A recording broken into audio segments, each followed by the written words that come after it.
I went to see Durandar last night, and it was pretty good. If you're looking for a exciting spy thriller, you got an exciting spy thriller.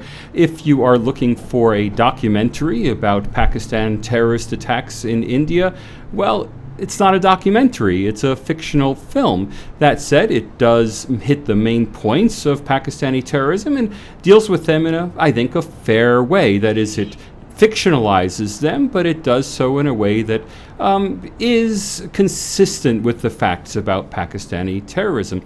People who are claiming that the film is Islamophobic, I don't see that point. The film is certainly Pakistan-phobic, but there's nothing wrong with that. Pakistan has a lot to answer for. I especially liked the sympathetic treatment of Baloch, the Baloch independence movement and the Baloch struggle against Pakistani repression. Of course, that's also very complicated because there is Baloch terrorism as well as a Baloch independence struggle. And getting that balance right is something I think the movie did very well. Nobody in India is really talking about the Baloch angle, but that is, I think, in many ways at the heart of the movie. If you're watching the movie as an outsider and not as an Indian, that complexity of, the Balochis are a sympathetic independence movement on the one hand, but also a terrorist movement on the other hand, an organized crime adjacent movement on the other hand. I think the movie captured that well. Some of the performances were extraordinary, and if we go to the cast, we'll see some of them. Of course, Akshay Khanna was intense. Sarah Arjun is clearly the next big star coming up. Rakesh Bedi was the pro. His portrayal of the corrupt Pakistani politician was just extraordinary. What he could do with a glance with his face. I mean, he was, a bit the comic relief, but also just the incredible... he carried the movie. I mean, he was just fantastic. Another standout was Gaurav Agera, I think is his name, and he's probably there on the second rank. No, that's not him. Is that really him? The fruit vendor, the fruit shake vendor? If that's him, that's an incredible makeup job. But all the acting was competent. What I didn't like about the movie, as I said in my brief review, 20 seconds. 10 seconds I didn't like was the gore. Now, a lot of people seem to have misunderstood that I didn't like seeing the terror attacks. Look, the terrorist attacks happened, and it's important to present terror attacks as what they are, as violence. I have no problem with that. I have a problem with the Indian agent's face being pulled off with fish hooks. I don't want to see that. I mean, even if something like that actually happened, and I have no reason to believe it did or didn't, but look, I don't want to see that on film, even if it had been implied without actually showing the face being pulled off. Similarly, when they had the car accident towards the end, not car accident, but the car crash, and, the one goon's face was literally pulled off by the sign that his body hit. Again, you can show a car accident without showing somebody's face being ripped off. Or when the leader of the Baloch gang was smashing his father's head with that big piece of iron. Again, it was shown slightly off screen. He was banging, and then they showed the bashed head. And now, that's gratuitous, and that kind of gratuitous gore is something that just really turns me off. People like it. People are going to say that 1,000 horror movies show this all the time. I'll say, yeah, they do, but I don't go see those 1,000 horror movies. It's just not something I want to see. The other mistake I think the movie made, and this I think is a real mistake, was the 10 seconds of dialogue that was just completely on the nose. We're waiting for Narendra Modi, with the Ajit Doval stand-in saying, no, we'll hold on to this evidence because someday we'll have a prime minister who will take action. Look, that's just too much on the nose.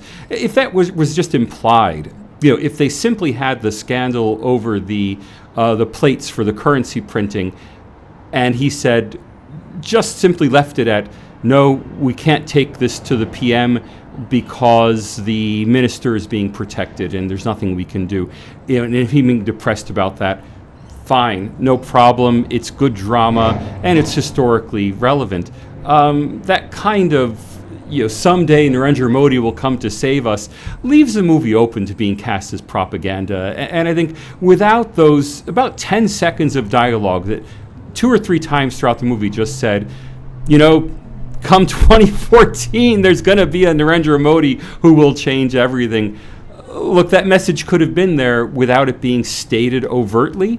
And then I think all of those accusations that this film was merely propaganda really couldn't be sustained. Now, the movie as shown, yes, I think the people saying that this is BJP propaganda, well, those 10 seconds, I'm sorry, they are BJP propaganda. You may like that propaganda, but those were gratuitous to the story. The story could have been told with the spy chief simply saying,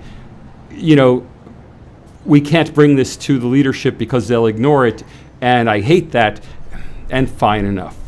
All right, finally, and we'll see if this pays off in the second part of the movie, I don't think there was any reason for Dhurandhar to be a convict who was on death row. I mean, why couldn't he have just been an agent? I think it would have been more convincing had he been an agent who trained for years. I mean, why is this convict on death row a supreme martial artist, crack shot?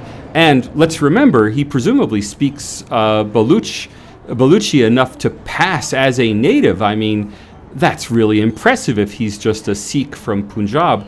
Where did he become such an expert on Baluch language? I mean, that doesn't fit with the story if this is just some kind of death row convict. I think it would have been much stronger if this was a super agent, a Pathan-style agent. Now, speaking of Yash Raj spy universe, the reason I said in my brief review, Ekta Tiger, is that if you look carefully at the credits for this movie, there is a stuntman credited named Salman Khan. Now, I assume this is not the Salman Khan, or it'll be all over the Indian media, but when I was watching the credits, I just thought it was funny. Oh, there's Salman Khan in the credits for a stuntman. And who knows? I'd love to know if it really was him. All right, people who love the movie, great, it's a good film.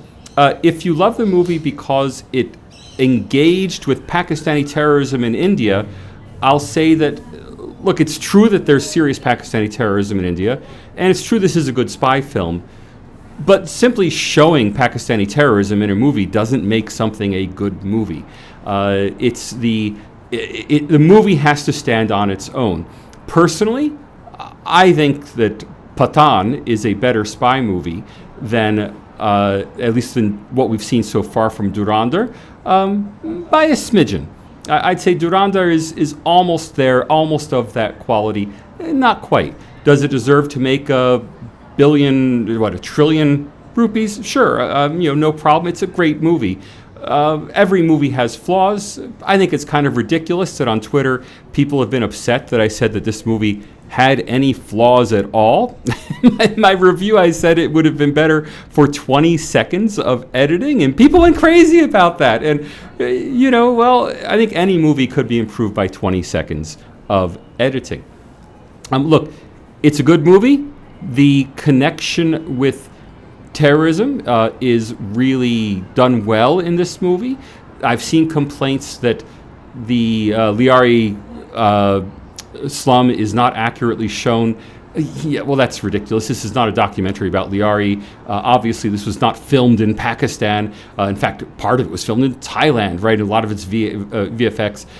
We don't expect the slum to be accurately shown. I've heard complaints of films Islamophobic. I don't think it is. It's very anti-Pakistan. But the showing that Muslim Pakistanis were identifying their terrorist attacks on India not as political but as religious is entirely accurate. These were religious zealots who engaged in terrorism, and I think we're not doing a service to the cause of global liberalism or to any other cause by ignoring that fact. There is serious Islamist-motivated terrorism emanating from Pakistan. However, complaints that the film is propaganda, as I've said, the film is propaganda. It didn't have to be. I think that propaganda is gratuitous, but that propaganda is there. So, a balanced review. Did I enjoy the film? Yeah, I enjoyed the film. Am I going to go see Dhurandhar 2, the whatever it was called, the final cut? Yes, I'm going to go back in March and see the second half, and I'm looking forward to it. It should be a lot of fun. If you can have fun with a movie like this, have fun with it. If you're looking for it to be a documentary, whether you're pro Dhurandhar or anti Dhurandhar, this is not a documentary, it's a movie. And I hope you can enjoy it as a movie just as I have.